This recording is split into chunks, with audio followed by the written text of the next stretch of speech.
So here are the 5 lessons I learned the hard way of what you need to do when you're planning a major, let's just call it life pivot, as well as a career pivot.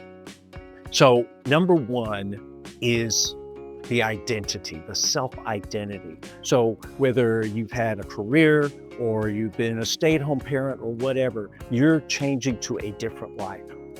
And a perfect example is people going into retirement.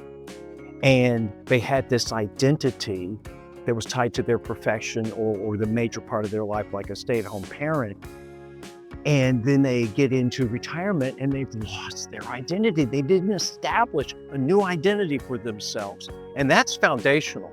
If you don't have that solid foundation of an identity, everything else can come crumbling down. And it has for far too many people.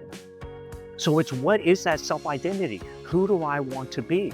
And the next thing, what do I want my life to be like? Because it's a different life than I had before.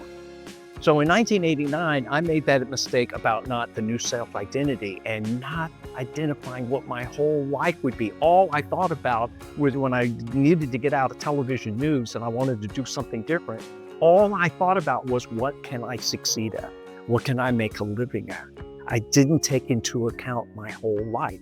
And it was a major, major mistake. In some ways, I feel like I missed out on so much in the decades of my second career, which was successful, but not in the life standpoint. So when it comes to designing the life that's right for you, you got to take into account everything, not just the obvious things, such as the career pivot or retirement or something like that. Now, if I had seen this back in 1989, my life would have turned out differently. This is known as a wheel of life, and it's typically to do an evaluation of where you rank your life 1 to 10 scale with, yes, career and money, but relationships, health, fun, self-growth, whatever. If I just looked at that, I said, well, Paul, I got to figure out these other things too.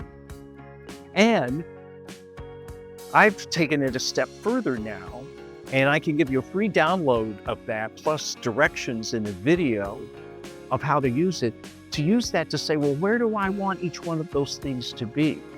Okay, probably it's going to be a 10, go for it. But the big thing is what does that look like? What does a 10 in health look like? What does a 10 in relationships look like? And what do I need to do to get there?